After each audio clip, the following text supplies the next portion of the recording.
Here we are, clan the isms, cataclysm great. Our people out here struggling, trying to make it in this state. Everybody out here doing it, but we the ones too late. Now family, we the ones who gotta delegate. Get that money in the power, never be fake. Stick to cosign for 3. What did he say? Create jobs, support our own. Educate the same and buy back your home. Got 3 degrees, triple 10. 3 PhDs, now we on the CNN. DBTV, let's talk about negligence. Ignorance is bliss, but we can turn it to intelligence. Believe none of what you hear, half of what you see. Let's break it down here on Dr. Boyce TV. Here we are. Coming to the chat, what's happening? Welcome to drboycetv.com, the home for intelligent Black people. If you're not Black and intelligent, you may want to get the fuck out. This is the place where we talk about issues in an honest way, in an authentic way, and also in an intelligent way, so that we can make our people better. As you come into the chat, hit the thumbs up button, hit the share button, hit the subscribe button. Now today, I have the great honor of speaking with the one and only Willie D. Willie D's he's a hip hop artist, but that's what you might know him as. But you should know him also as an activist, as a strong Black man, as a good brother all around, a businessman, a thinker, and everything else. So first, I want to ask my brother, how you doing today, man? Man, you know, I woke up. Anything else can be negotiated. All right. Well, I'm glad you woke up, and glad to see you, man. You know, there's a lot happening right now, a whole lot happening, and a lot of y'all saw. Did anybody tell me in the chat, if you guys are watching the chat, did anybody just see the interview that Ice Cube did on CNN? Give me a yes or no in the chat if you just saw Cube on CNN. He was holding it down for Black people, doing a great job. You know, we just had him on. He was just on the phone a second ago, and we were happy that that this brother is really representing for the Black community. So Willie, you saw some of what's been going on with Cube. He's been meeting with the Democrats and the Republicans. He put the contract with Black America together with a team of experts. He didn't just do it all by himself, but he took the lead on this and really took a strong personal interest in Black people. What do you think about what you've seen going on in terms of the controversy, right? A lot of people give him a hard time because he met with both Biden and Trump, and he made it real clear from the beginning, the middle, and the end that he was meeting with everybody because he's representing the Black community, representing contract with Black America. He wasn't a Trump guy. He wasn't a Biden guy. He was a Black man. What are you seeing in terms of how do you feel about what Cube is doing and the reaction that you're seeing from people around the world? First of all, anytime somebody is targeted for anything, the first thing that I do is look at their record. Cube has a consistent track record of riding for Black people, riding for the Black community. That has never been a question. Those who know, know. The problem is we got a lot of new motherfuckers out there running their mouths who don't know. And they're social justice warriors who are just popping off and they're emotional and they just ride on anybody. They ain't got no respect for their elders. They ain't got no respect for the people that paved the way that came before them. They're just very disrespectful. And that's the climate that we're in with this social media thing. Now, having said that, we have also some of our, elders who have spoken out against Cube. And, one of the ones that surprised me the most was DL. Now, DL is my boy. That's my homie. Straight up, that's a friend of mine. Long time. I've been knowing DL almost as long as I've been knowing Cube. And both of those brothers are solid. A couple months ago, they came for DL, talking about DL cancel. Now, DL says something that they agree with, and now they want to praise DL and cancel Cube. Like, these motherfuckers be switching like clothes, man. They just, every day it's just whatever they feel like, they change with the weather. DL, I gave the benefit of doubt because I know DL. I know his character. I know that he's a man of valor.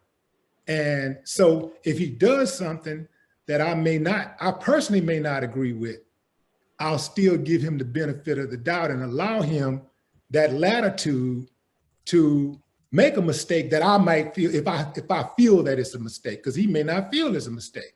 So I would give him that latitude because he earned it. He's earned character equity in my eyes.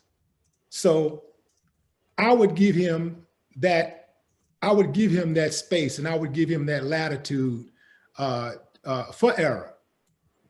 So when they started talking about DL, I was like, man, kiss my ass. Ain't no canceling DL. You can't cancel DL Hughley. He put in too much work.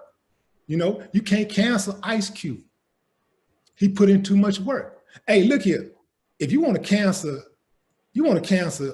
Ice Cube, you know what? I'm gonna tell you straight up right now. Fuck you, because I'm next. You know what I'm saying? If you're gonna cancel Ice Cube, I know I'm next because I talk a lot of shit. And I air people out all the time. So I know it's just a matter of time. You trying to cancel Ice Cube, I know it's just a matter of time before you try to cancel Willie D. So I'm gonna be preemptive with my strike and just straight up tell you, fuck you right now. Because you can't cancel Ice Cube to me. He can't be canceled. The man put in too much work. And that's not just coming from the standpoint of a friend, because I don't even make friends with people that don't have good character. You dig what I'm saying? So that come off the strength of who he is as a man first, because I have had, being a celebrity myself, being in that entertainment space, a lot of my friends happen to be in that same space. And so we're in that type of, we have that, we're in a very peculiar space, whereas when people that are, our friends tend to have large platforms. From time to time, they are going to use those platforms in a matter that people don't agree with. Sometimes our friends are going to reveal to us a side of them that we didn't know existed. And they're going to disappoint us. And at some point, we're going to have to decide what's more important, the friendship or the person's character, right? So, what's funny, man, is, with this whole environment where like I'm so offended by what you think that I don't want to be your friend no more. Like, people got to really think about that, what that really means, man. Like, I didn't grow up in a space like that. Like most of us, and tell me in the chat if you know what I'm talking about. Most of us grew up with friends and relatives who just didn't agree with us. Just it's like if I'm a Lakers fan and you a Sixers fan, or I think so and so is the best quarterback in the NFL, and you think somebody else is a better quarterback. It's like, who gives a fuck? You know what I mean? Like, that's just diversity of opinion. That's supposed to make us better. We ain't supposed to all have the same fucking opinion, right? And I think people don't understand that. Like you and I, like if you and I are talking, I'm sure that I have said 1,000 things that you didn't agree with. Not a thousand, maybe a couple dozen, not 1,000. It ain't that bad. Whatever it is, man. It's like, but that's what freedom looks like. Yeah. That's what respect looks like, man. How many of us have ever sat down with one of our parents, man? I sit down, the man I probably admire the most is my father. My father says a whole lot of shit that I think is bullshit. I say things that he thinks is bullshit, and he'll tell me, he'll be like, that's some bullshit. And then I'll make my point, he makes his point, and then we go back to being father and son. Like I'm not gonna cancel my dad. You know what I mean? I'm not gonna cancel my friends. Like, so when people talk about that whole canceling shit, that tells me that you're flimsy from the beginning. You're not really sturdy in your relationship anyway. And also, here's another thing, man. All that like cancel talk, if you really think about it, how many people have really been truly canceled? Like the problem is this, boys. They're always trying to cancel motherfuckers that can't be canceled. Like if you want to cancel somebody that you have authority over. You know, like, do something like that, because again, like you trying to go for Cube, you know, that ain't gonna work. You know, like he's fortified. You know what I'm saying? And he's put the work in over the year. I mean, we talking about 30 plus years, bro. We ain't talking about some new dude just jumping out. And you know, that's what disappointed me. You know about what DL said about the the records. You know, like it would be different if Ice Cube made records where he wasn't really talking about anything. If he would have just been like talking about, hey, you made three jamming records and they booty songs, that's different. But the dude record is a blueprint for life. If you go through those albums, you can actually survive, you can thrive, you can learn, you can grow. The record has all the information. His records have all the information that you need to survive in this world. They're in those records. So because he's making records, his messages in the records does not minimize the message, because it's the same message as if Malcolm X was speaking, or if Farrakhan was speaking, or any economist, or a psychologist, a sociologist. That those messages are in that music, man. You listen to that music. That Cube music is a different level. It's substantive. You know what I'm saying? It has substance. So you can't just discount an Ice Cube and just say, oh, he's just an artist. You know, sit down and make a rap song or whatever, or go back to Hollywood and make a movie. No, he's deeper than that. So you can't quantify an Ice Cube like that. You can't do that to Ice Cube. There's a lot of other artists out there you can do that to, but not Ice Cube. Well, you know what's interesting, man, is like, when I was talking to Dr. Claude Anderson the other day, we're doing this whole Powernomics masterclass right now. And it's like, I remember he talked about the origins of Black people kind of having a place.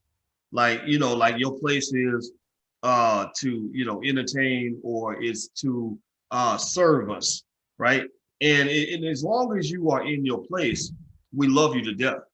But the minute you go off script, the minute you step out of your place, then it's like, okay, all right, Negro, we need you to shut up and dribble, or we need you to shut up and just go back to what you were doing, right? And in a way, it's kind of like how the Black man and the Black woman has kind of been like, to some extent, the white man's whore. Meaning that if you think about a man who kind of looks at for example, you just talk about a hoe versus a housewife, right? If somebody's in a certain category in your mind, you don't allow them to step out of that category, right? It's like as Black people, we have a place that they want us in, and you step out of that place, people are like, well, what are you doing? Now, because here's the deal, right? If Cuba come out speaking, Democratic Party talking points, if he had been doing what everybody else is doing, okay, everybody go out and vote, make sure you go out and get Trump out of office and all that, they wouldn't have said a word. There's 1,000 celebrities, or at least a few hundred, that are out there that are speaking the same tune, singing the same song. And so when this one guy steps out and goes in a different direction, and he's not saying anything radical, like Cube is different from Kanye. There were some good elements to what Kanye was doing, but everything Kanye was doing, some of it I was kind of like, I don't know if this is really. Well, in America, the truth is radical. There you go. Elaborate. Go ahead. Well, for instance, if you go out like in life, like if you go out and you're having a bad day, let's say, you got into a fender bender on your way to work, shit, you're late to work, kids having problem at school, you get to work, you get in the elevator, somebody say, hey, good morning. You say, good morning. No fucking good morning. I'm having a fucking terrible morning. But we say good morning anyway, because it's the polite thing to do. We can be at a a gathering, you know, and somebody starts, you know, bringing up, you know, politics or whatever. And you know what the truth is, you have a certain position, but you hold it because you don't want to offend someone. You know, you don't want to offend them. Maybe you just don't want to offend them because of the social status that you share with them, or perhaps you don't want to offend them because you're going to lose some type of advantage, you know, some type of you know, financial advantage or whatever. So we oftentimes we don't want to rock the boat, so we go along to get along. And I think that even though what Cube did, he stood out on his own, I think that that's one of those things that is admirable as long as you're coming from a righteous position. You don't have to be right, just righteous. And I think that Cube is a righteous man. Mm. And that is the difference between an Ice Cube stepping out and, you know, going out there all by himself, as opposed to a Kanye West. You know, Kanye West is flip-flop. You know, I feel this way, now I don't, and I apologize, and yo, man, and I'm tripping, and they just mad because I'm a genius, and, you know, like all this shit. You know, you don't know where this dude is going. You know, he over there. Oh, my mama died. I'm crazy. I ain't crazy. I'm smart. I'm really a genius. You know, it's everything, you know. And so that's totally different from a guy that's been consistent, a guy that has been reliable, you know, a guy that has been respected in this game. And we're talking about the entertainment game, especially. I mean, Q got entertainment, respect, and street cred. So it's like people when I say street cred, people in the streets respect him. You know, people in the streets respect Q. People in the suites respect him. But, you know, people should not get caught up. I believe, like, oftentimes we get too caught up in, you know, the emotional aspect of the issues, you know, as opposed to the facts, you know, the reality of the situation. Is like Q was saying, like, we can't afford to continue this course that we're on. The trajectory that we're on right now as a race in America is not going to work socially, economically. We're going to be extinct as a people. We got to get this shit together immediately, or we're going to be out of here, man. You know, so I can understand where people got hot about Q going to meet with the Republicans, you know, or the Trump administration, you know, but that was people that was mad that he met with the Biden administration. But the reason why they were mad I think a lot of people was mad about the Trump thing is because you can't negotiate with terrorists. Donald Trump is a terrorist.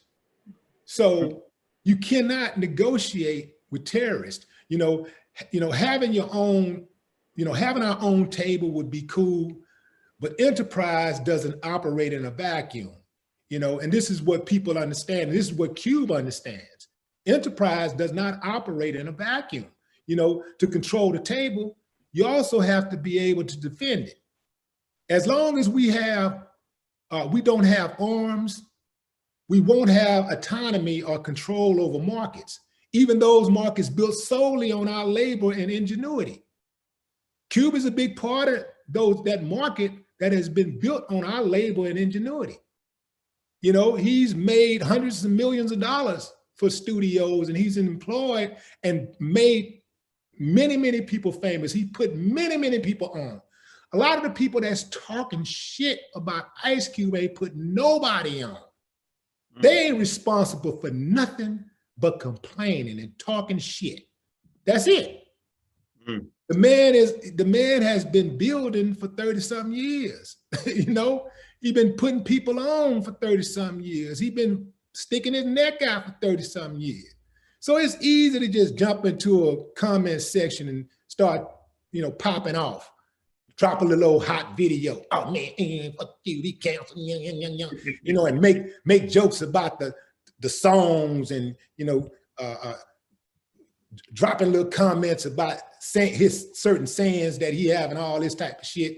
You got to get a little bit more original than that, you know, going back, grabbing, you know, song titles and all that old shit, you know, like I just look at it like, man, I look at the totality,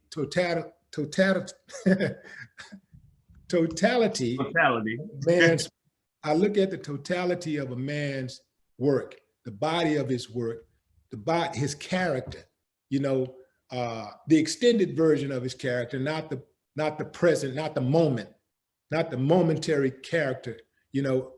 I look at the extended character, and he been solid the whole time. So even if he do get out of pocket, I know this is a huge time. I know this is a huge moment in history, and this is, you know, perhaps the greatest election cycle of our lifetime, you know. And I thought about that. That's the reason why I changed my mind about voting. You know, I was not going to vote at all. And I thought about it. I was like, man, this is the most important election cycle of our lifetime. And, you know, and I get it, you know, every 4 to 8 years, they come to us like trying to scare us with this boogeyman shit. Oh, the Republican, they're going to get us. We got to vote. We got to go to the polls, man. Every 4 to 8 years, it's the same old, same old, same old, same old, same old. And, but I thought about it, man. And I was like, you know, this is the most important election cycle of our lifetime. And I can't sit this one out. So I didn't sit it out. I voted, bro. But I can't knock any Black person who decides that they're not that. I just can't knock them. You know, I made a decision for me. But I made the decision that I could sleep with, that I could live with, that I think is best for me, my family, and my community. And so each of us have to do the same thing. We have to make the decision that we think that we can live with. If we don't want to vote, if you don't want to vote, you don't feel like you're there, you don't feel like what Biden did with that 95 crime bill, that 94 crime bill is excusable, then, you know, go with Trump. If you feel like Trump is a racist and he's in for you and he's gonna sick them Proud Boys on your ass the first chance he get, then, you know, you go with Biden. Or if you feel like both of them doesn't have a redeeming bone in their bodies, hey man, sit it out, you know? So, but I think that we have to get to a point to where we need to be able to identify our allies. Cuba is an ally. So we have to identify our allies. And once you identify an ally, understand that none of us are perfect and we're gonna make mistakes. But if a person is an ally, then that is latitude for error, you know, perceived error, right? There is latitude for that. And if that happens, you don't just throw that person away. First of all, in this country, we black people, we can't afford any more fucking enemies. These motherfuckers hate us here, bro. They fucking literally hate us. The Congress, they hate us, bro. You can't tell me they don't hate us with all these damn laws that they put in place against us and the type of decisions that the Supreme Court make over and over and over again. You can't tell us that these people don't hate us with the way that they redlined and the way that they, first of all, brought us into slavery and then Jim Crow and then the red line and then blew up Oklahoma, Tulsa, Oklahoma, when we pulled ourselves by the bootstraps and we were self-sufficient, independent. We had our banks, we had our hotels, we had our jails, we had our own, literally our own investment firms, our own. We had our own schools. We had everything. Black, totally owned. We was operating with complete. Complete autonomy, and bam, them jealous motherfuckers came through with guns and bombs and shit and decimated the whole fucking city. And Tulsa wasn't the only city. We had many cities that were flourishing across this country. Tulsa was just the most popping one, you know, and they decimated out of jealousy. And it's like Cube said, there are people in this country that are dedicated to making sure that Black people remain a permanent underclass in this country. And I do believe that Donald Trump is one of them. There you go. Donald Trump hates, I personally believe that Donald Trump really does. I think Donald Trump is intimidated by Black people. I think he's intimidated by Black people. And even though I was no fan of Obama's, you know, I get on Trump ass every chance I get because he rolled on Obama, and Obama is Black first, but whatever he did, he Black first. And the only reason why I believe Trump was attacking him from day one is because he was Black. And he couldn't stand the fact that he had to take orders from a Black man being in that leadership role. That's why they came up with that Make America Great Again. And that's why before Make America Great Again, their slogan was, we want our country back. Them motherfuckers hate us, bro. Bottom line, they hate us. Well, I do agree with you. Let me say this, man. I think that their hatred, it's really like we acknowledge the hatred. So to me, whether you hate me or you just dislike me, I know that you are not going to save me, right? And I think that that's something where it's like, how much they hate us and whether they hate us, that's important to know. But I think that's not as relevant to me as just the fact that all we got is ourselves. And it sounds like that's what you're saying as well, that we got each other, and we have to really focus on that. My point. And what I really think is, where I get on board with that. And first of all, I want you to know that, and I want everybody to know this. My position on deciding to vote actually shifted. I was a non-voter, and I decided, you know what? Just because I don't need to stand on that non-voting rock. I'm letting people know. I never told other people what to do, but I have told people I do plan to vote.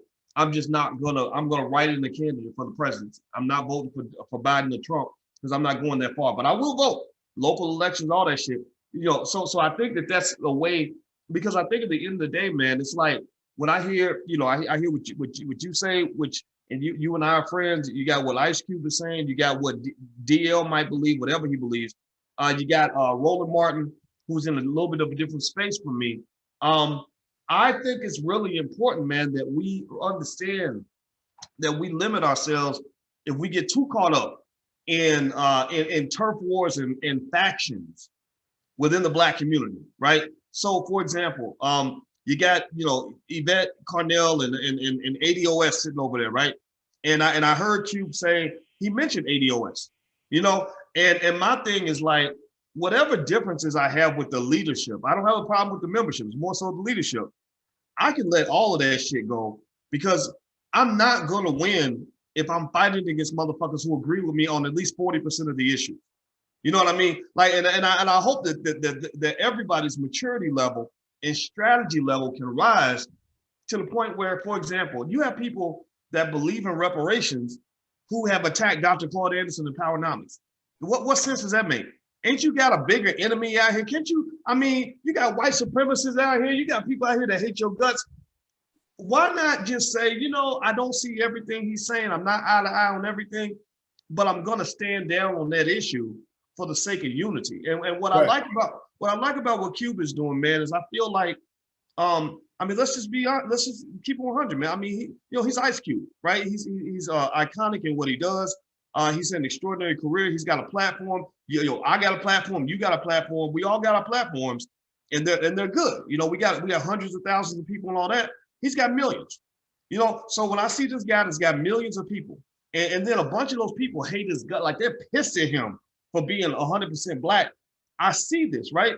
And I called you because I wanted to talk to you, man, because I know what you're made of, and I said, okay, this brother is running the ball down the field, and we should block for him.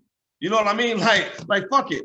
I don't need to be the king of shit. You know what I mean? I don't care about that. Like if it means I gotta get in line with something I believe in and stand down and literally let go of every single petty beef. Like Roland. I tweeted Roland. Roland said some shit. Boyce is a dumbass. Dr. Boyce is a dumbass. Whatever. And I said, Roland, I know you call me a dumbass on your show. You should call me, just call me a dumbass over the phone.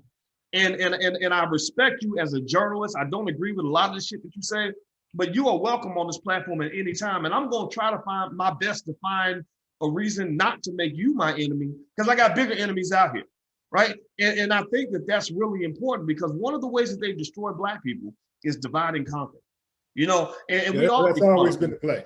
That's always been the play. I'm not saying that this is rolling, but I will say that there are people out there, there are Black people out there that's in this so-called pro-Black space. They always say pro-Black anytime you're riding for Black people. You got to be pro-Black. You can ride for white people and you're just white. You know, you ain't pro-white, you're just white. But anyway, for lack of better words or whatever, Black people that are in this pro-Black space or whatever, there are people that are in that space. They're agents. They're really not for Black people, but they fool Black people because they'll talk about Black shit, right? They'll talk about Black issues. They'll say things like, talk about how the white man, this man, and the police brutality, man, you see how they did the brother, man, woo, woo, woo, woo, woo. And then they always finding Black people that's in that same space to try to tear down. If you're in that space, in my opinion, you're good with me. If you make a mistake, you're good with me. I ain't gonna do you. I ain't gonna publicly come at you, because I know what you up against. If I sincerely see you in that space and I see you riding for us, I know what you up against, because I know what I'm up against. I'm showing my face out here. I'm out here. They know me. They know where I'm gonna be at. I'm announcing where I'm gonna be at, and I'm showing up and I'm putting it in their face. And I'm strapped everywhere I go. Yeah, I'm ready, okay? And my people ready. So I know what you up against, because I'm up against the same thing. DMs crowded with people coming at you all kinds of ways. Some of them Black, some of them you don't know who they are. You don't know what kind of people they are.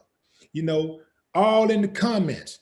You squabbling Black folks mostly, then you squabbling anybody. These Black folks, and these are people that you out here riding for. But like I say, it's enough of them out there that are agents, and they fool you by throwing out the Black piece, throwing out the power, throwing out the, throwing out the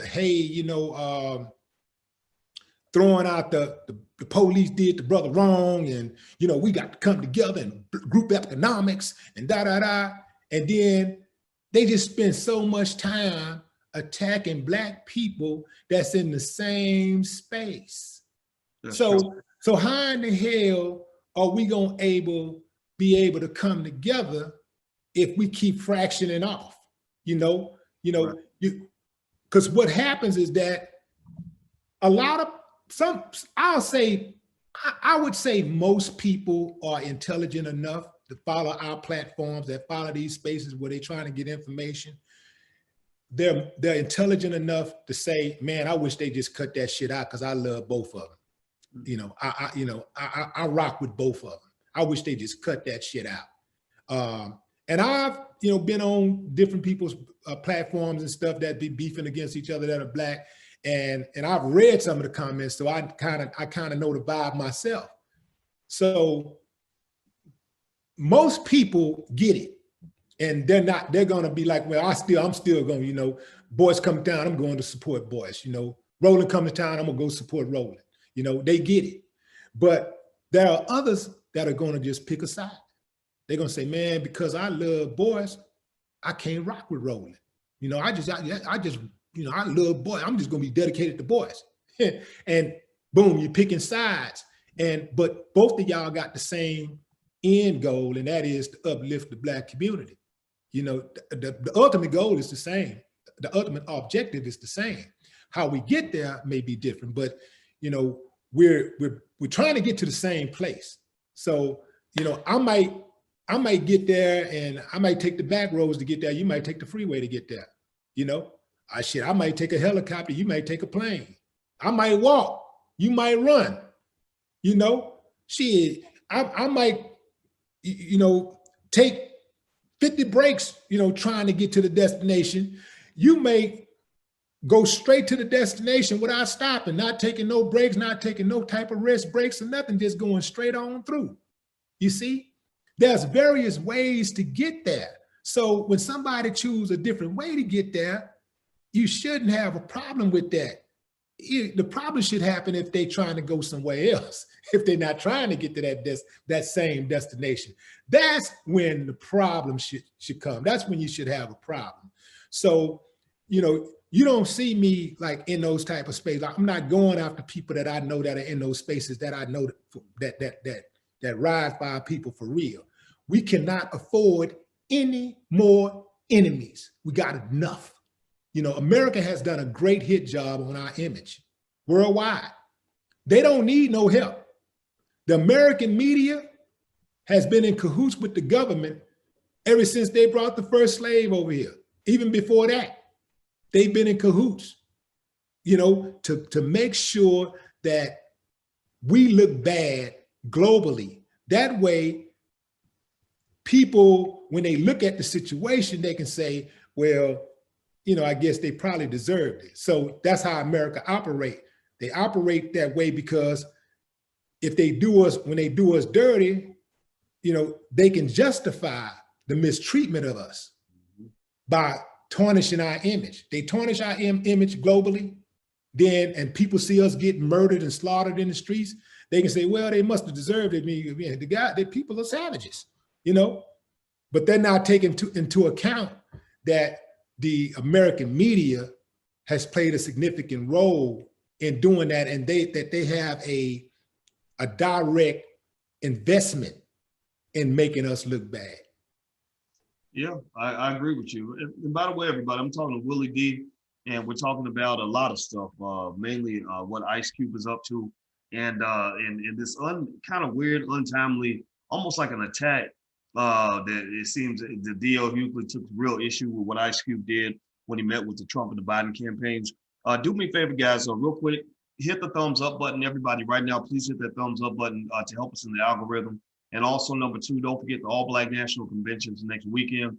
And we got a whole lot of really great people coming through, from Tariq Nasheed all the way across to Vicky Dillon and everybody else. Now, Willie's invited. I'm trying to pin Willie down with his schedule. But either way, either way, the door's wide open for you all the time, man, for sure. And so if you be one All Black all the time, go to allblacknationalconvention.com. That's allblacknationalconvention.com. Hit the thumbs up button. So let me show you something, man, real quick. I'm gonna share with you. Cube kind of struck back at DL a little bit. It seemed like he took some offense to what DL put out. What DL shared an article from Politico, and the title of the article was "The Inside Story of How Ice Cube Joined Forces with Donald Trump." And so Cube wrote, "Join forces, stop pushing these bullshit headlines." So it looks like Cube took some issue with DL even sharing that article. Why do you think that particular article offended Ice Cube so much? I mean, shit, somebody talk some shit about me, I'm gonna be offended. That's simple as that. If you call me out, it's personal. But I didn't. That's my first time even seeing that. I don't know. I don't know what's going on. Like I think, before I really even speak any more on DL, I need to really. I'm gonna reach out to the brother, and I'm gonna reach out to him. But I don't know what's going on there. But like I said, I know that I ain't seen nothing but solid from DL and Cube all the time I've been knowing both of them. Like I don't know any other dude, I don't know any other way. So this is why I say I'm willing to give my brothers the benefit of doubt first before we get into that type of stuff, I would just and I know it I'm a hold off on commenting on DL any further until I have a conversation with DL. Yeah, I think that's smart. I think it's very smart, very strategic, and I don't even mean to even put you in an awkward position by even bringing that up. I bring it up just because I'm a little bit confused, and I think if I was going to throw in my 2 cents on it, my question would be, what are we going to unify around? You know, do we unify around whether I'm a Democrat or you're a Republican, or do we unify around the fact that I'm a black man, you're a black man, and maybe we have different approaches to solving the same problem? Like you said, you know, I might take a plane, somebody else might take a bus, somebody else might walk. But if we're going to the same destination, maybe rather than thinking about the things that divide us, we can start with the shit that brings us together. So that's why, for example, every time I start my podcast, I reiterate what our platform is about. Be one. Are you black first? Hashtag be one. That's how we know if you're in the right place. If you're not, if you can't put black people first, then we shouldn't have a conversation, because you're a different time. We're not built the same way, right? Because I would argue that if somebody comes in here, right? And so let's say one person comes in and they voted for Biden, somebody else voted for Trump, somebody else ain't voting, somebody voted, and then there's somebody who voted for Kanye West, right? But if we all start by agreeing that we want to do what's best for the black community, like that's what matters by any means necessary, to use Malcolm's words, then we can have a conversation. You know, we can. Think about this. We know this from sports. When you play football, everybody is not going to play the same fucking position. You know, everybody's not going to be the quarterback. Everybody's not going to be the wide receiver. You need diversity. You need different players playing different roles. Basketball, you need the point guard. And the point guard's going to have a different skill set from the center, right? So what Great analogy. You know, so what I think we got to do is understand that when it comes to building our community, we need everything. When you look at people, when you look at white folks and the way they amass their power throughout the world, they have thousands of different angles through which they promote white supremacy. You know what I mean? Like they got engineers, they got social workers, they got doctors, lawyers, priests, and all of them, even when they disagree, there's certain codes that they all agree on from the beginning. Like, you know, okay, we're all American. We all want to push for dominance of America throughout the world. You might be liberal, I might be conservative, but there's a certain point that they will only go so far in their attacks on each other. Like you'll never see Nancy Pelosi and say Trump hate each other so much to the point where they destroy their own power. At the end of the day, Pelosi's gonna be a millionaire, Trump's gonna be a billionaire, and they still gonna be white. They still gonna have America. They're still gonna have trillions, right? So I think that what we gotta figure out is like, what is our fucking baseline, and where are our serious conversations and where are our secondary conversations, and that's what a powernomics kind of mindset does. You know, when Dr. Anderson talks about this type of stuff, he said, look, all these other issues that divide you, those are what they call horizontal issues. You know, I'm straight, you gay. You know, I'm a man, you a woman. You know, I believe, in closed borders, you believe in open borders for immigration. Who gives a fuck? Like that's secondary, because at the end of the day, we got to start with a baseline. Or like if LeBron is playing against the Oklahoma City Thunder, in that moment on the court, we are adversaries, right? We're gonna go at it. But after the game is over, they become friends again, right? So for black people, I think we should look at this Democrat-Republican stuff as a game. Okay, it's a sport. You know, I'm a Democrat, you're a Republican. We're gonna debate it all day. You're gonna tell me how great you think Trump is. I'm gonna tell you why I think Biden's my guy or whatever. But then when it's done, we still family. We go back to being family. And that's not hard to do. And I know it's not hard to do because I got liberals and I got conservatives in my family, and I love them all. I love them all. You know, and it's like it is funny. It's funny to watch, man. You know, like I'll listen to, man. I got one relative that watches Fox News all day. Every time I talk to her, she's repeating everything, like in the programming that's on Fox News in terms of how they program your mind. She'll recite word for word what she heard Sean Hannity saying, all that, Tucker Carlson, all that bullshit. Then I'll talk to somebody from MSNBC, and it's the same damn thing. And, you know, we all going to die from coronavirus and we step outside our house and all this other stuff. and I just kind of sit in the middle and I'm just like, wow, this is fascinating to watch. But I think at the end of the day, man, you can't take this shit too seriously. You can't go out losing friends over this. And you can't forget where your number one loyalty has to be. Your number one loyalty has to be black people. You know, if you're doing something different from me, but I know you're doing it for the right reasons, I'm not going to deal with you the same way I would deal with somebody who is an overt enemy to the people. Exactly. Exactly. That is an excellent point. And that's why I keep bringing up Kanye, because Kanye is a white supremacist. I mean, people got to understand that you don't have to be white to be a white supremacist. All you have to do is to adopt their ideology. That's it. You know what I'm saying? If you have that same mindset, if you regurgitate white supremacist talking points, you're a white supremacist. Candace Owens is a white supremacist. You know, she regurgitates white supremacist talking points. You know, if she was just a black Republican, I still turn my nose up at her. But, you know, I wouldn't attack her. You know what I'm saying? I was just like, okay, well, you know, she just ain't figured it out yet, you know? But, you know, but I wouldn't attack her. I wouldn't attack her. But I know that the reason why I go after her is because she comes after us every chance she gets. She never says anything disparaging about the white community. Never. She never says anything disparaging. Kanye never says anything disparaging about the white community. You know, if he's such a free thinker, well, we know that white people make mistakes too. We know that white people got killers, you know, in their race also. We know that they got pedophiles and lazy people and people on welfare.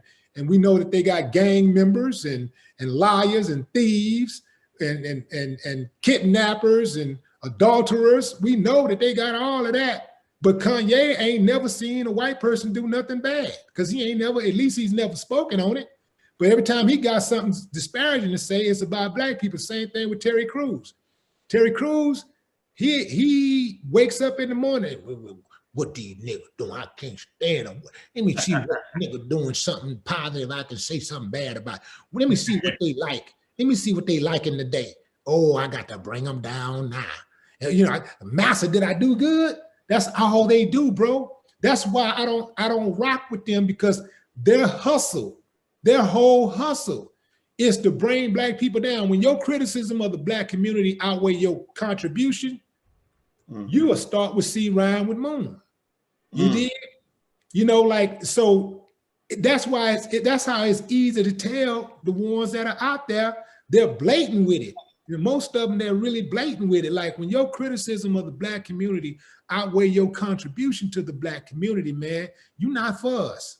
I don't care how black you look. I don't care what your skin color is, what your tone is, you're not for us. And even if you're not black, if your criticism of the black community outweigh your contribution to the black community, you ain't for us. I don't care how liberal you are, how much of a white Democrat you are, you're not for us if your criticism of the black community outweigh your contribution to the black community. Wow. Well, you know what, man? I think that that's a good measuring stick, right? Like you think about it, right? People like, for example, Farrakhan.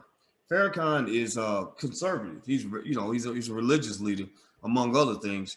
But people give him a pass on any criticism he gives because they know about his contribution, right? You know, it's like your what they call. I think I heard a pastor say one time. He said, "Before you correct, you must connect." So before you come in criticizing, you got to show love first. You know, right. we will only take criticism from people that we know will love us. Like our mother can criticize us all day because she fed us every day. Right. So I think with a lot of the celebrities that have criticism of the black community, the criticism might be accurate. But my question is, have you been feeding black people every day? And I think that's something you can say about a Candace Owens. And but here's what's interesting, right? You can say that about a lot of the Negroes on the Democratic side too. You know, you ain't really feeding black people. That's true. You serving massa. You know, you looking out for your boss. So whether your boss is Trump or your boss is Biden, you know, when you're looking out for your boss more than you're looking out for your people, nobody's going to hear what you have to say. You got to earn the right to come and tell me what the fuck to do. Like, if you're going to come here and talk shit about what we're doing wrong, and or better yet, like Candace Owens is interesting because she has almost like a playbook of just, you know, like very accurate triggers that she knows, trigger language she knows, where she can recite word for word all the failings of the Democratic Party, right? Everything that you ever want to know about how the Democrats have fucked black people, she's on point with that. She knows that like a script. And, you know, because I listen to her talk and I'll be like, yeah, she's right about that. She's right about that too, right? But at the end of the day, at the end of all those sentences, it ends with, and your solution Any criticism about black folks. Right. Well, it ends, every critique she makes ends with go vote for Trump. So is that all you got? Like, is that all the fuck you got? You and your white husband, you're like sitting over here talking about like, okay, so you just a Negro with a job. You're just a fucking overseer who's trying to steal, or you just another pimp trying to steal hoes from a different pimp, right? And my argument is that black people don't need a pimp. We need freedom. Like, freedom to me means that if you are in a car, you own the car, you build the car, you're driving the car, and you decide which way the car is going to go.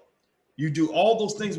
That's freedom. So when we have a conversation about our people, we have a conversation about the things that matter to us, we should be driving that conversation, period. It drives me crazy that all these Negroes talking about COVID or talking about, what was that other shit they talk, even the police shooting thing, right? Those are bad. Those are issues, right? COVID's real. Police shootings are real. But I also hear a lot of black people talking about things like reparations. They won't even fucking say the word reparations. They won't even say the word. They have told their soldiers, like, do not even say the word, because we don't even open up that conversation. And millions of black people are like, why are you not even saying the word? They won't talk about criminal justice reform in a broad perspective. 50 people a year approximately get murdered by the police. Maybe it's 70, maybe it's 100. I don't know what the number is, but I can tell you it's in the hundreds. Okay, it's in the hundreds, right? Black people, black men, I don't know. I'd like to see the stat, right? And that's bad, right? We got to fix that, right? For sure. But I know what's in the hundred thousands is the number of black men they have put in prison under that crime bill. Like, you got to go fix that shit. Like, if you want to impress me on criminal justice reform, okay, I get it, right? We get, somebody gets shot. We make it a big thing. We talk about that one person in that one situation for like a whole month. And that's cool, but that's good for that one person. Their family gets taken care of. Ben Crump gets a check. Then you go to the next shooting. It's like a repetitive, redundant ceremony. Right. It's like, and I'm looking for long-term changes. I don't see that, right? What I want to see is something like this, right? We're going to allocate $10 billion to hiring 50,000 lawyers who are going to go back and review, I don't know what the 300,000 cases from going all the way back to the 90s to find out if these people were over sentenced. And so that means if you got locked up in 1996 on a drug charge and they gave you, I like one guy I know got 14 life sentences. He ain't seen his family since 1988. Let him the fuck out. Like, and don't just let him out. Let out 50,000 people. Like, that's a change. That to me is substance. That's real. When you let out one person, because Trump did this. Trump let out one lady. She had a really terrible situation. She had, Alice something. She had done 20 years and she didn't deserve to go to prison at all. And they marketed one lady's case. And I'm like, that's one person. Don't do that. Tell me where you let out 50,000 people or 100,000 people. That's how because when Biden was talking about that crime bill, man, if you go back and listen to Biden and the way he really went in, he doubled down on that racist language, man, where he was like, we got to there's 100,000 of these kids out here, these super predators. We got to take them out of society. We got to take them out of society. So he wants to go like scorched earth. We want to spend $10 billion on prisons and cops to put 100,000 cops on the street to take out 100,000 young people. That is a broad effort. So when you're trying to clean up a broad effort, you need an equally strong broad effort, an equally broad effort in the other direction to reverse the damage of what you did. If a fucking tornado tears down my whole goddamn house, I can't clean that up with a mop and a toothpick. You know what I mean? Like, I can't do that. I got to do construction, heavy construction to rebuild that house. And that's what they're doing. They blew a tornado through the black community and destroyed our whole house. And they try to clean it up with a damn toothpick, or they bring it over a bologna sandwich. They're like, okay, we even now, right? No, we're not, right? So I think that's what we got to look for, man. I really think that our smartest people, man, and our strongest activists need to be the ones guiding the discussion, not these white liberals, man. Because I'll tell you this, and I'm gonna let you talk, man. I'm gonna shut up after this. No, actually, I like hearing you talk because it's just so goddamn smooth. I just keep on going. I like to hear you talk, man. Okay, cool. I'm trying, man. All of you, I'm sure you know. I got some dental stuff done, so I'm getting used to talking this way. But right. The last point I'll make on that, man, is that like these conversations have to come from us. They don't listen to us. You see, what happens is that these Democratic Party leaders and the Republicans do the same thing. I don't talk about the Republicans much because I never thought about being a Republican. Now, when I start talking about Republicans a lot, that's when you got to worry, because that means I'm thinking about giving them my vote. Because I'm gonna talk about whoever owes me something. I'm gonna talk about them. If you owe me money, I'm gonna talk about the person who owes me money. I don't ask. Talking about when you're talking about the Democratic Party is because you've been harmed. You feel like the Democratic Party owe you something because you've been loyal to the Democratic Party to an extent. And so you feel like they owe more. And these people over here don't care about you one way or the other anyway, but these motherfuckers over here is faking and fronting like they really care. So you feel like, we have been loyal to a fault to the Democratic Party. And we have not been compensated for that loyalty. That loyalty has not been reciprocated. And so there must be a fair exchange, in goods and services. And we have not been given a fair exchange, so I understand why, you go in on them like that. I mean, I go in on them the same way. You're just, I think, more consistently outspoken about going in on them. You light them up, you be lighting them up consistently, but I'm not mad at you, man, because I think that all of us, we have to deal with it the way we've all been injured to an extent, right? And so we deal with it the best way that we know to deal with it. But I know who you are as a man. I know your heart. So I know oftentimes that you're challenging your audience when you put out certain things. Oftentimes you're challenging. You throw something out there. Hey, what y'all think about this? And you already got the answer. You already know what the answer is. Throw it out there. You know what? You know what I know, man. I know what I think about it, right? And I don't go into the conversation assuming that I'm right, and I don't go in assuming that people are gonna understand my perspective, right? So I really listen to Black people, man. Like people, sometimes somebody make a smart ass comment like are you on Trump's payroll or whatever? And I think one of my friends said that. She was joking, but I said, first of all, number one, Black people need to be on somebody's payroll. Like, we need to be getting something out of this voting shit. Whoever the fuck, like that's the problem. We ain't on nobody's payroll. That's why we broke as a community. So as a community, we need to be receiving something for our vote, not individually, but collectively. But then number two, I said, I don't really talk to politicians. I just don't. It's my personal bias. I said, I don't talk to Democrat politicians. I don't talk to Republican politicians. I talk to Black people. And that's where the conversations need to originate, because nobody really talks to Black people. Like, they go to Black people and they tell Black people what to do. And that to me is about the most degrading, insulting nonsense I've ever seen in my life, man. That's some bullshit. You know what I see? What really run me hot, man? I do see a lot of people from both sides, from Black Republicans and Black Democrats who are in leadership positions. Maybe they're a politician or they are, but especially like journalists and people that are bloggers and stuff like that. They talk in a condescending manner towards Black people. These pundits, the political pundits and stuff. They're very condescending. Check this out. See, you want us to be on the plantation because you think Black people are stupid.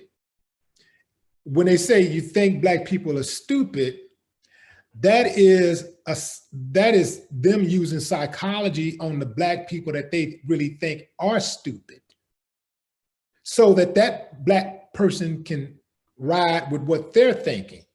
Because if I say they think you're stupid, what are you gonna do? No, I'm not stupid. No, I ain't stupid. So I want to be on that side because you recognize that I'm not stupid. And bam, that's a play. A lot of them use, pay attention to how some of them talk. They love to say shit like that. They think black people can't think for themselves. They think black people are stupid. They think black people this. And so a lot of times these pundits and bloggers and hosts and journalists, when they're talking about black people, they talk in a condescending manner, like they're above the black people that they're talking to, like they're above the audience that they're talking to. But so there's certain trigger words, as you said, that they use to reel them in, to reel black people in that are not critical thinkers. You dig? Yeah. So, but I like how you do the show when you come out, man, and it's very upfront when you say, yeah, this is for smart black people. This is if you dumb, don't come on in. And you know what? Why the reason why I like that though is because it clears the way. It lets people know we're gonna have an intelligent conversation over here. Because a lot of times people like to come on the platform and they like to just come in and say stupid stuff and make comments that ain't got nothing to do with nothing. So I often watch your comment section, and a lot of the people that are in your comment section seem to have a pretty good grip on reality.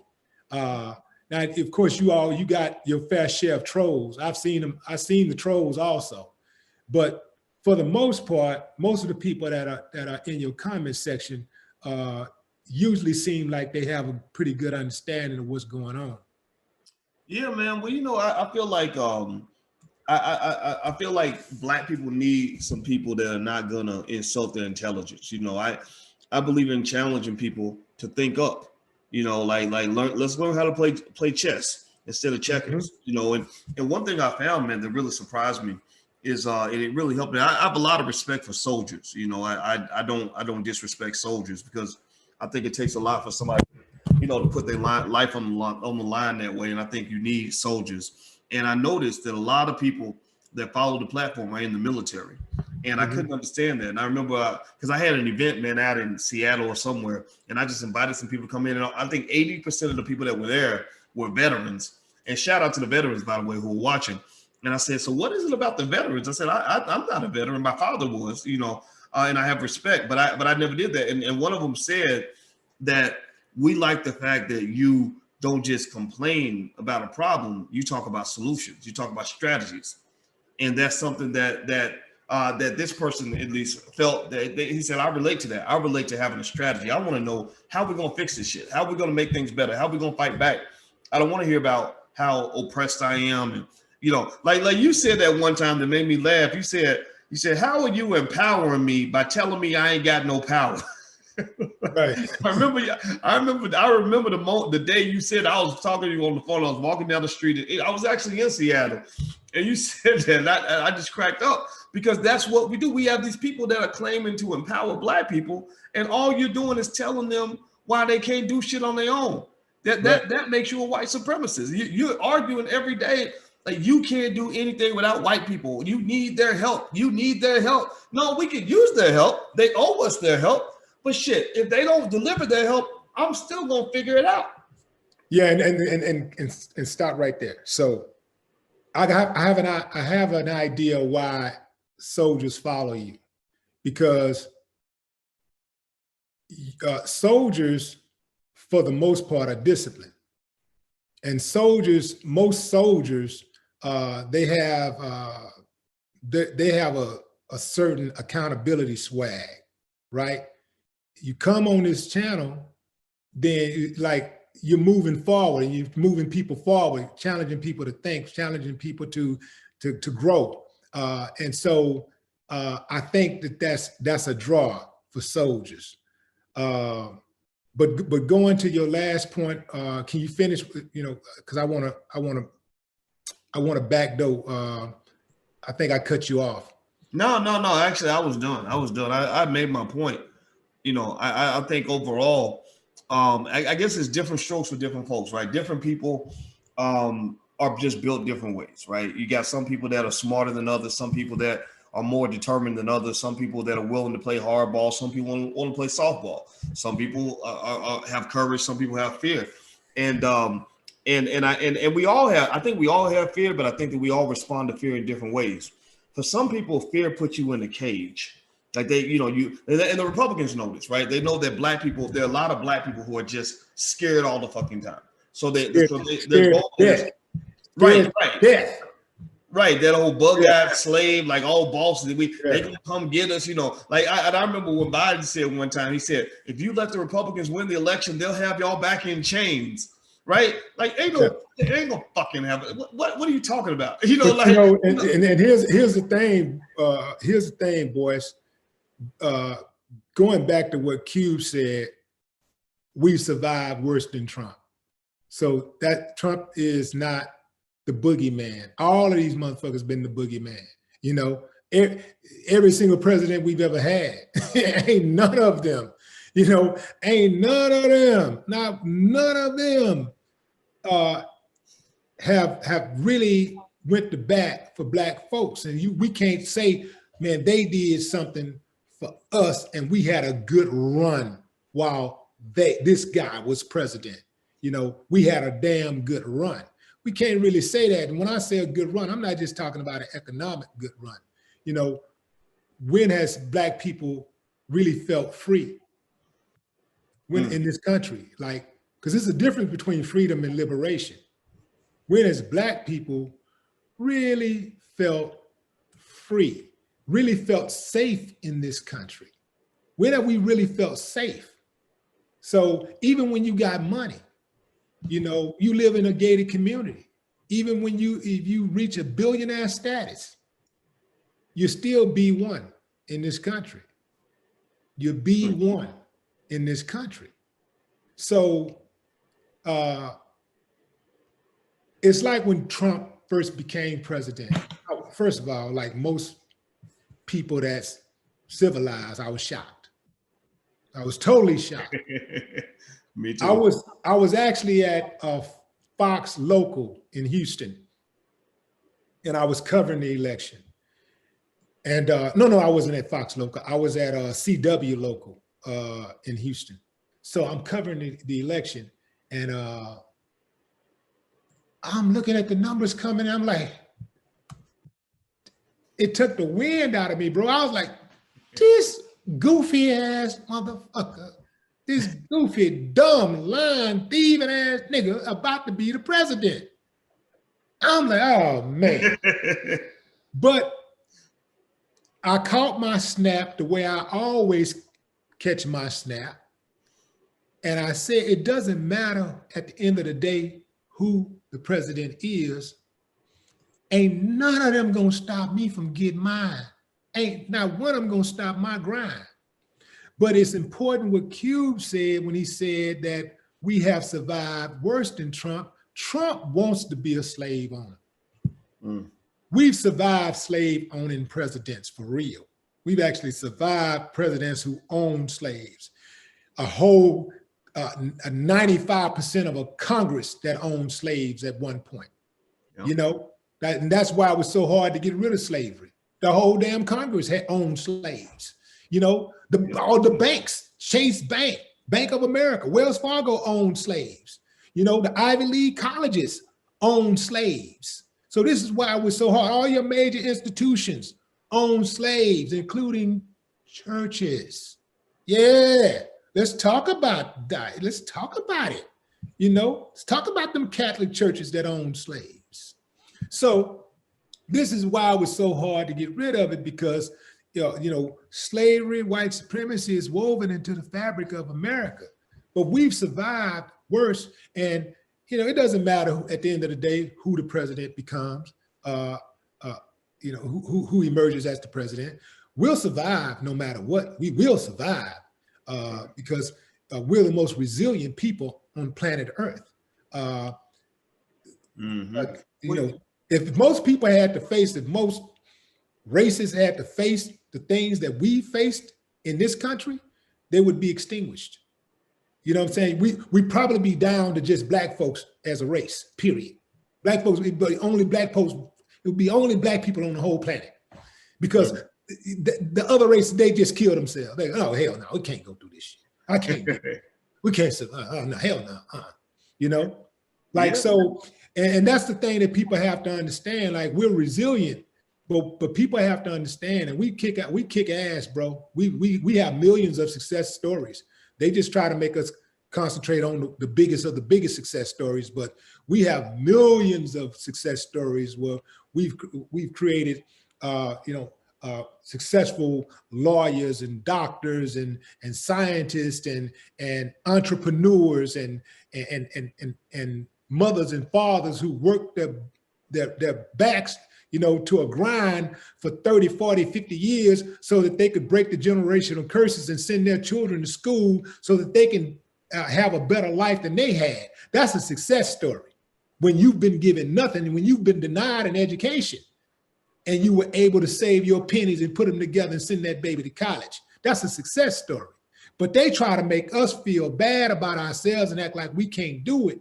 So that's why it's important to have these spaces like we have, so we can control our own image, so we can counter this BS that they got out here, that they put out here on a daily basis, all through America, all through American media about us. It's important that we have these spaces to dialogue and counter these negative images and thoughts that they project on society about Black people. So we have survived worse than Trump, and we've survived worse than Biden. And so it doesn't matter which one of them emerge as the president, we will survive. And not only will we survive, we will thrive, because that's what we do. And let me say this, man. And by the way, everybody who's watching, I'm sure you know that this is Willie D, who's here. I think you should subscribe to his channel. If you haven't done it yet, it's Willie D Live. He's Willie D Live on Twitter, Instagram, YouTube. Make sure you subscribe. Everybody, could you take 1 second, please hit the thumbs up button. If you haven't hit the thumbs up button, please do that. And also, don't forget, next weekend is the All Black National Convention. We got a long list of really powerful people coming through to talk about everything from Black economics to Black relationships to Black politics and everything in between. Everybody from Nuri Muhammad to Vicky Dillard, Tariq Nasheed, a lot of great people. So go to allblacknationalconvention.com. You can get your tickets there. Allblacknationalconvention.com is going to be virtual, so you can watch from your home, bring your family, all that stuff. Hit the thumbs up button if you haven't done it. One thing I'll say, man, about what you're saying in terms of this political conversation, this is something where I think we really got a great opportunity, particularly with the great work that Ice Cube is doing and people that are supporting him. And I'm a little confused. I wish more people that have these, 10 million, 20 million Instagram followers would step out and just say, look, Cube is my friend. I support what he's doing. I'm kind of stunned that a lot of these people that, those mainstream types haven't done more of that, but that's another conversation. But I'll say this, this is a good opportunity in the sense that, when you talk about a negotiation, when you talk about what's happening right now is whether no matter what the outcome of the election is, Black people have already won the election. Do y'all hear that? I want everybody in the chat to give me a yes or no if you hear what I'm saying. Black people have already won this fucking election. Let me tell you why you already won the election. The reason you already won the election is because intelligent Black people, conscious Black people, real Black people out here like you and I, we have made our voices heard. Like we have pushed the conversation. When you start seeing those uppity elite Negroes getting nervous and foot shuffling and getting pissed off and cussing you out, that means that you have pretty much put pressure on them. That's when people holler, it's because you hit the dog in the head with a rock, he's gonna scream. Like when you hit an infection with some disinfectant, you hit a scab with some disinfectant, it's gonna sting. So they kind of reacting, they're flaring up, just like a virus or a fungus flares up when you put the disinfectant on. So you're shining the light on the way they've been treating you. I've heard from people, insiders in the Democratic Party, who have said that it's easier now for them to get their attention because of what you're doing out here. So don't believe for 1 second that they're going to ignore you forever. They can't do it. It's not going to work. Now, so that's why I say black people already won the election. The 2024 ain't going to be like 2020.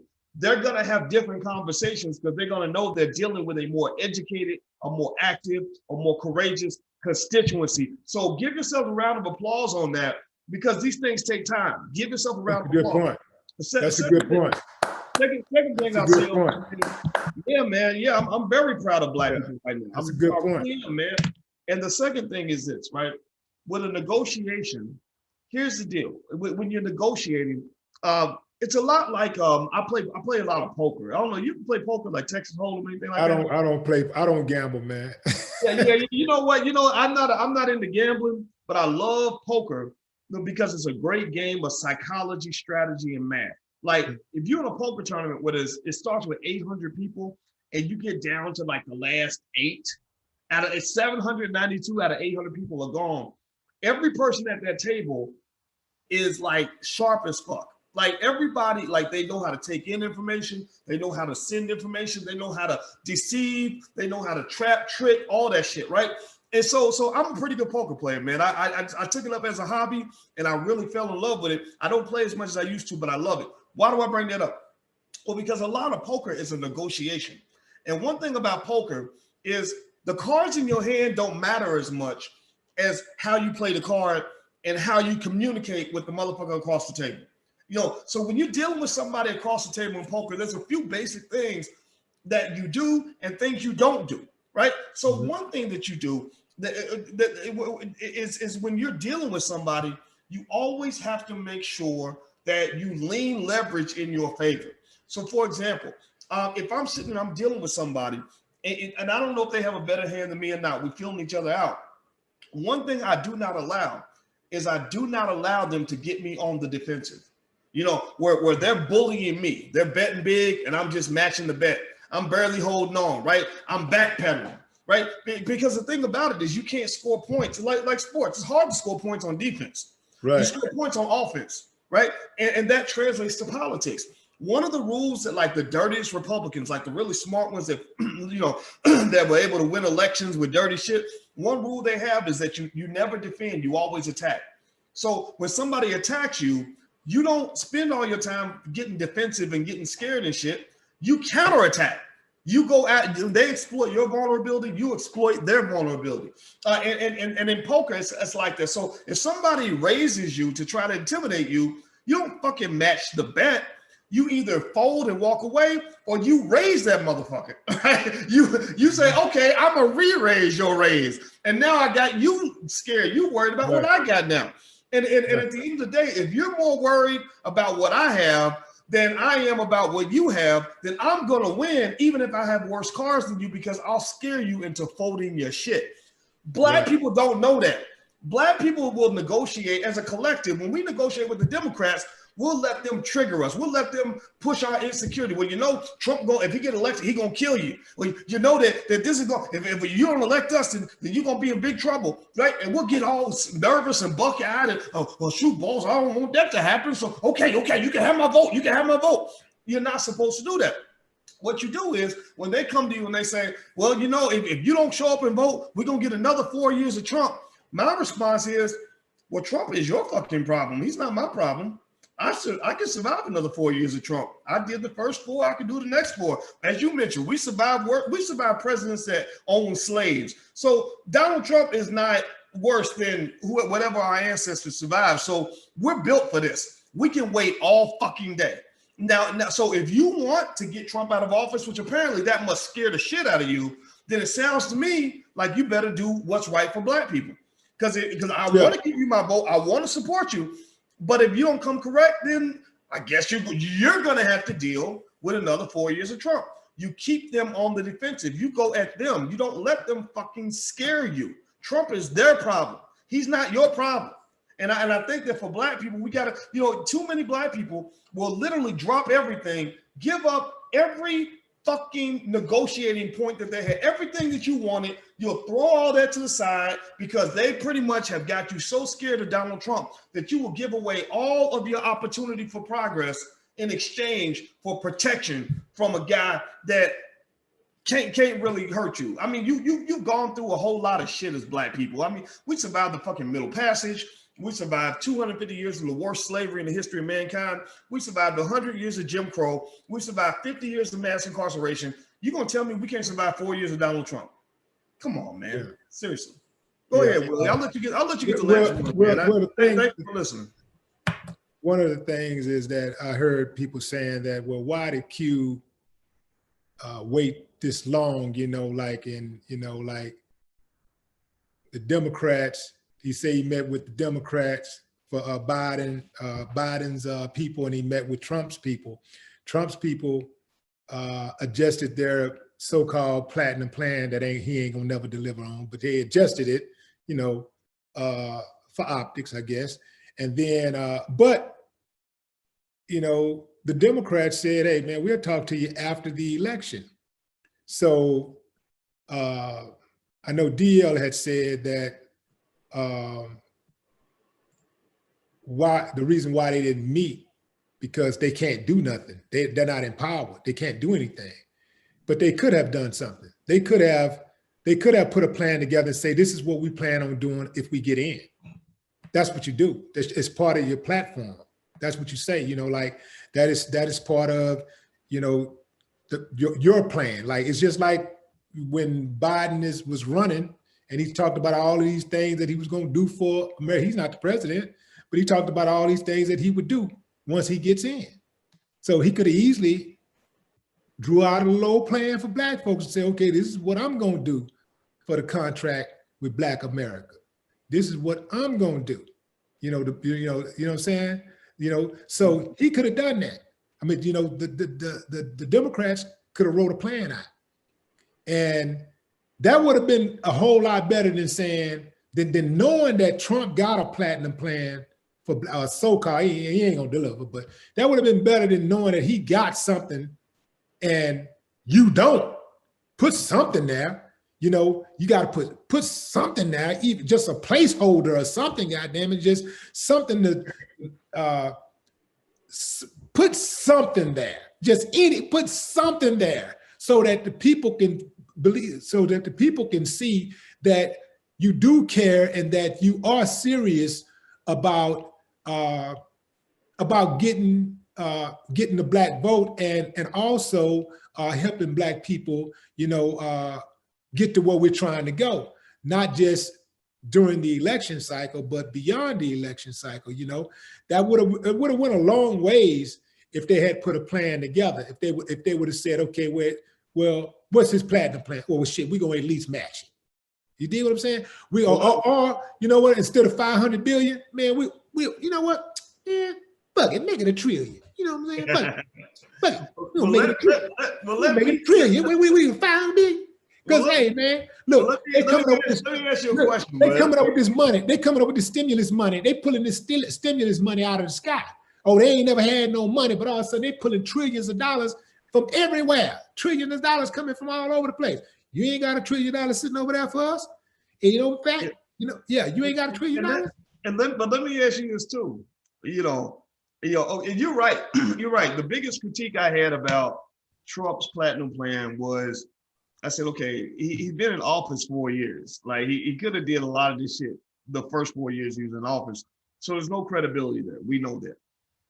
But if I recall, I'm trying to remember, there was a guy in the White House from 2008 to 2016. I can't remember his name, and he had a vice president. What was it? Barack Obama. That's right. We had Barack Obama in office from 2008 to 2016, and his vice president was Joe Biden during that time.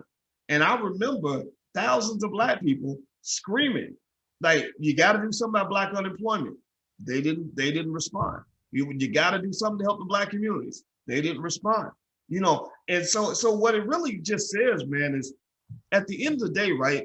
None of these politicians give a fuck, right? And I mean, that's just it, right? I hope we can at least start the conversation there, right? The Republicans don't give a fuck. The Democrats don't give a fuck. Politicians react when you make them react. Getting money out of these politicians it's like a bill collector that's trying to get student loan payments out of somebody who's already broke, you know, who's living paycheck to paycheck. You ain't gonna get that money by being nice. You know, like I remember, you know, when I was broke, when the bill collectors would call me, you wasn't gonna get my money, but on the honor system, just me, you know, saying I would say whatever I need to say to get you off the phone because I had bills to pay. I had other priorities with my money, right? I wasn't gonna give you my last dollar. You had to get that money by playing hardball.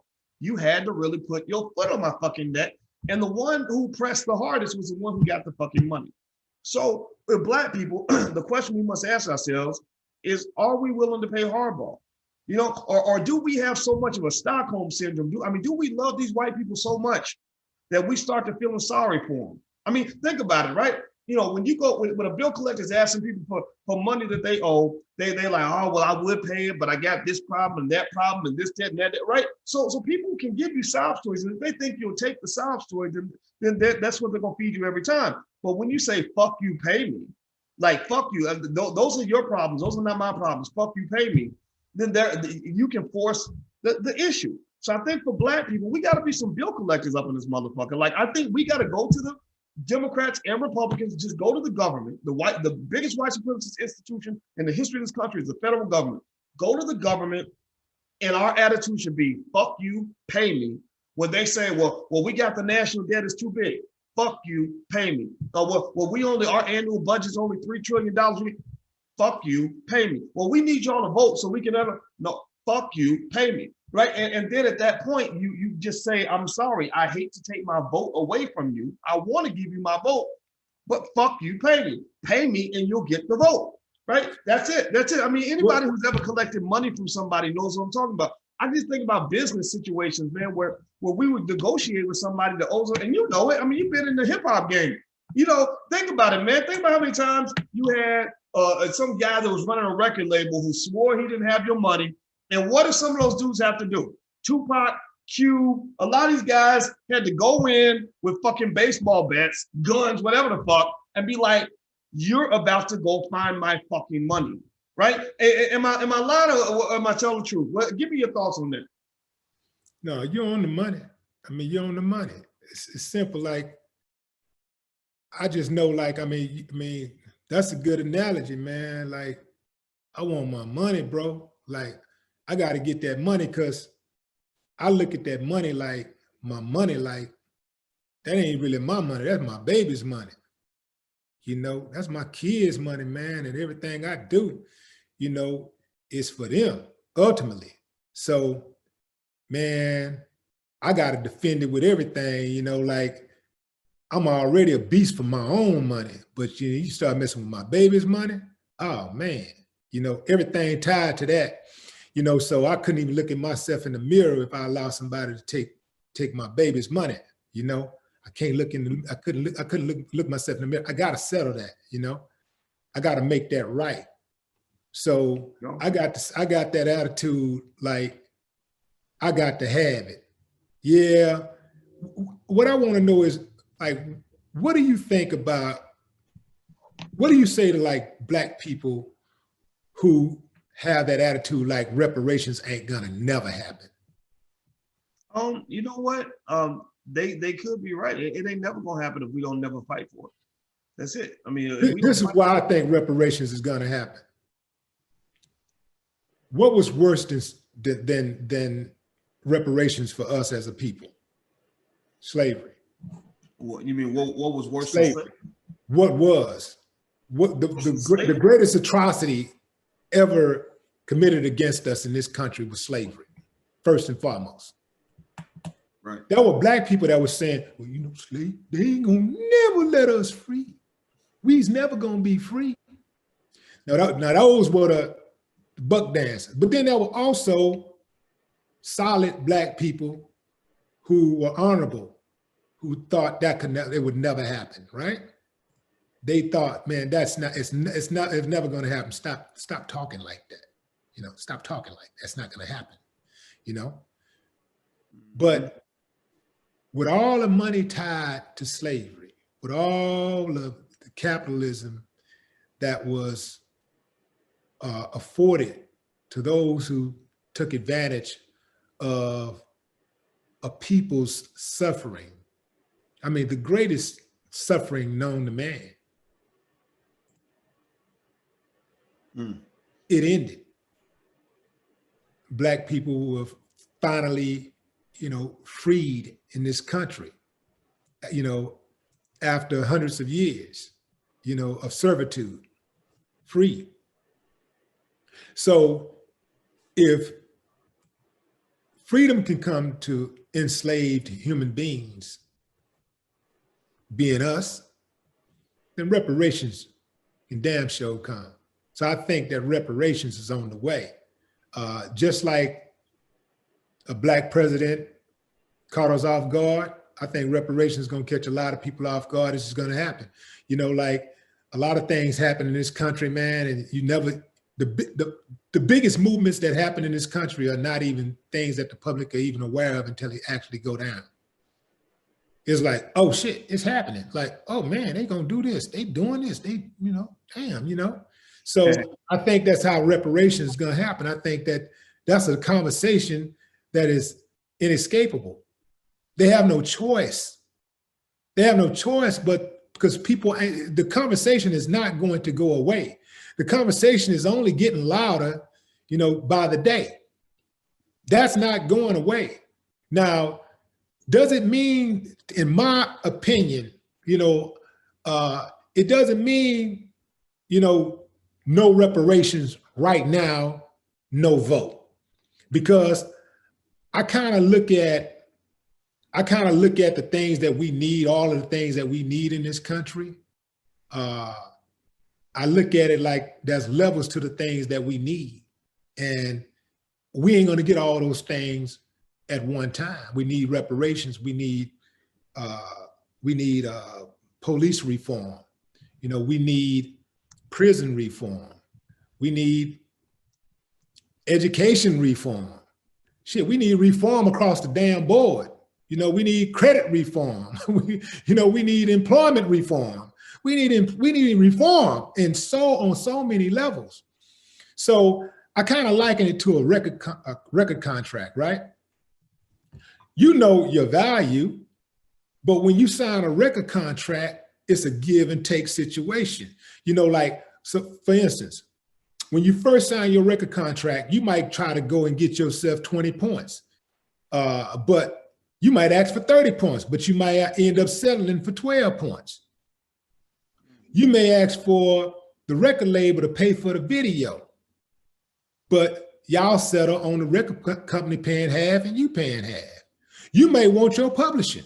Record company say, man, I got you by the balls right now. We want that publishing. And if you want this contract, then that's what it is. And then you just say, you know what? All right, man, I'll give it to you as long as I get on. I'm in the door. I got some of the things that I wanted. I'm in the game. I'm an artist. I'm putting out music. Then you re-up after a couple of albums or so. You prove yourself. You show your work. You in the game. They know your value. They can't even afford to lose you. They got to play ball, and you going to the highest bidder. Okay, now you're getting that 20 points that you wanted. Now you done bought your publishing back, or you getting your publishing going forward. Now you got the record company paying for the video all together. Well, they ain't gonna go that far, but you see where I'm going with it, right? So, it's levels to it. And, like, we're not in a situation like a bunch of little kids where we can say, ain't no vote, you know what I'm saying? But, at the end of the day, though, if that's how somebody feels, then again, I can't blame them because, we just been given a shitty deal in this country. And so I can't blame a person for feeling the way that they feel about voting. I can't blame a Black person for feeling the way that they feel. Whether they feel like they got to and they're desperate, they feel like they just gotta vote, or whether they saying, man, I'm gonna hold my vote, fuck them, I ain't voting for neither one of them. I can't blame them. I cannot blame them because, man, desperate situations calls for desperate measures.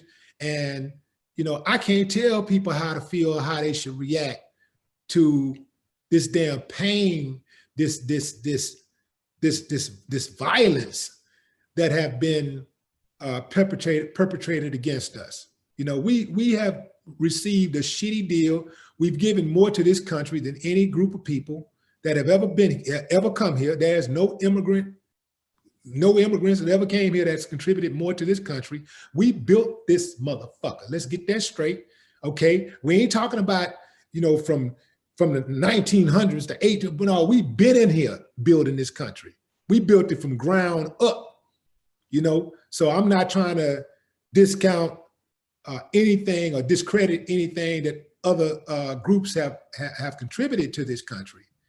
But let's don't ever forget who laid the foundation, who built the foundation to this country. This country was built off the backs of Blacks. Free labor for hundreds of years, no compensation. You know, and let's not forget that between all of that, there was a whole lot of murdering of Blacks, lynching, murdering babies, not just men, not just women, not just children, babies, infants. They murdered, okay? They raped, not just women, not just little girls, but they raped men and boys. Let's not forget that. Let's not forget that they sold Black families, busted up the families, sold them to other slave owners. They sold human beings. They busted the family up. They raped our women and they made babies that they made bastards. White men are the original deadbeat dads. We gotta straighten this shit out. Let's get it straight, baby. Let's talk let's talk real. So when you start trying to call Black men out who perhaps may not have their shit together for the last 40, 50 years, let's remember y'all got y'all centuries ahead of us with this deadbeat dad shit, you know, this fatherless child shit. How many Black babies that have white men created that they left fatherless, that they sold their own children. They sold their children, baby. They sold them to other people, to ship them off to other plantations and towns and states. They sold them. Some of them killed their own children. They killed them. Mm. They enslaved their own children. Do you understand what I'm saying? You can't tell me shit about no Black man not taking care of his responsibilities. And if anything we've possibly learned that what we've shorted our babies, we learned it from you. Mm. And even then we ain't got it down because we'll never catch up with the savagery of what they did to us. Mm. We'll never catch up with that. And we ain't trying to catch up with it. No. Because it's a whole lot of us doing a whole lot better, a whole lot more than what they're trying to give us credit for. Most of the Black men that I know personally are deeply involved in their children's lives. I don't even hang out with dudes who don't deal with their children, who ain't good fathers. I don't even hang out with them kind of dudes. I don't even befriend them. Because I know if you don't give a damn about your child, I know you don't give a damn about me. There you go. I don't even mess with those type of dudes. So most of the guys that I know, even the guys in my family, we all are men of valor, man. We ride for our babies. We take care of them babies. We are with our children. We talk to our children. We coach our children. We teach our children. We nourish our children. We counsel our children. You can't tell me shit about Black men and our responsibilities. Now, if you got a bad experience or two or what, 3 or 4 or 5 or 6 or 7 or however many you got, that's on you. But the ones that I know, most of the ones I know are good fathers. So all of this stuff about black men this and trying to drag us and put us down and all that shit, man, don't fall for the banana in the tailpipe. We some bad mothers. Shut your mouth. Well, I love it, man. I think it's a good way to finish up the conversation. So everybody in the chat, let's make this an active exercise. Everybody in the chat, if you know a black man who is a good man, who's doing great things in his life, say his name in the chat. Say the name of somebody that you love, who's a strong black man. Say his name. Let's start saying the names of the men that we respect. Let's elevate the black man. The black man is reclaiming his place on the throne. I was saying this earlier to somebody, and I believe it to the core of my heart that we are in the middle of a revolution. I told you, black people have already won this election. We made our point. We made our voice heard. We're gonna keep on doing that. Number two, the black man. What you're seeing right now is the natural chaos that occurs when there is a shift in power. When there's a shift, whenever you have an earthquake, it's because the plates of the earth are moving, right? The tectonic plates are moving. The volcanoes are coming up, and all those other mountains are being displaced, and so you're gonna have some disruption. So right now, that disruption that you see is the reemergence of the black man to his place on the throne, and so it is up to our community. Our future of our community is up to us. We decide what that future is going to be. The Democrats don't decide it. The Republicans don't decide it. We decide that. We're going to get reparations when we decide it. We're going to make things happen in our community when we decide it. Our families will come back together when we decide it. So make that decision, and let's start by cheering on the black men and the black women as well, because we got some strong sisters out here that are really doing the damn thing. Let's cheer on those black folks, and let's put that throne up and put them in the throne. So shout out the black man. We're focusing on black men because of what Willie just said. Shout out the name of some black man that you love who was there for you when nobody else was, because we need to start controlling the narrative of how our men are perceived and portrayed all throughout the world. So that's my last thought, man. Willie, I want to say thank you, man, for coming through. It's always an honor to have you, brother. Thank you very much. Absolutely, man. It's been a very spirited discussion. And, I appreciate you for giving me the platform, man, to speak. Yeah, brother. Well, you know what? The door's always open. And it's great to have a great ally down in Houston, man. That's one of my favorite cities. And it's in my top 2 or 3. I feel like I'm at home every time I go to Houston. And shout out to everybody. That's because you are. That's because you are, man. I'm gonna give me a new place, man. So next time you come down here, man, I put a room aside for you. All right, that's what I'm talking about. Okay. All right. Well, I will be there to claim that spare bedroom, man. And thank you, brother, for the invitation. And I'm gonna bring Alicia down. And I know we always have fun. And thank you all for watching. And some of you I saw made donations in the super chat. I want to say thank you for doing that.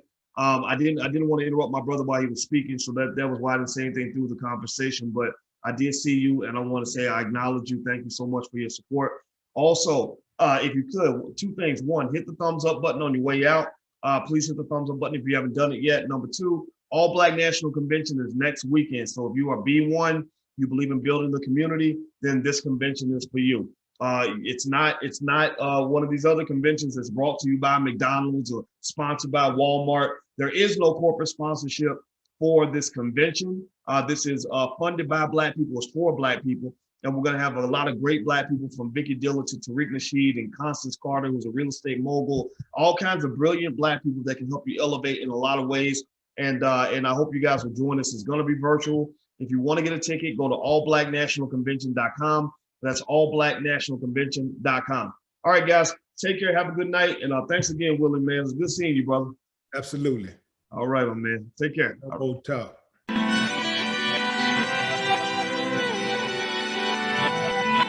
Here we are, clan the isms, cataclysm great. Our people out here struggling, trying to make it in this state. Everybody out here doing it, but we the ones who late. Now family, we the ones who gotta delegate. Get that money in the power, never be fake. Stick to co-sign for 3. What did he say? Create jobs, support our own. Educate the same and buy back your home. Got 3 degrees, triple 10, 3 PhDs, now we on the CNN. DBTV, let's talk about negligence. Ignorance is bliss, but we can turn it to intelligence. Believe none of what you hear, half of what you see. Let's break it down here on Dr. Boyce TV.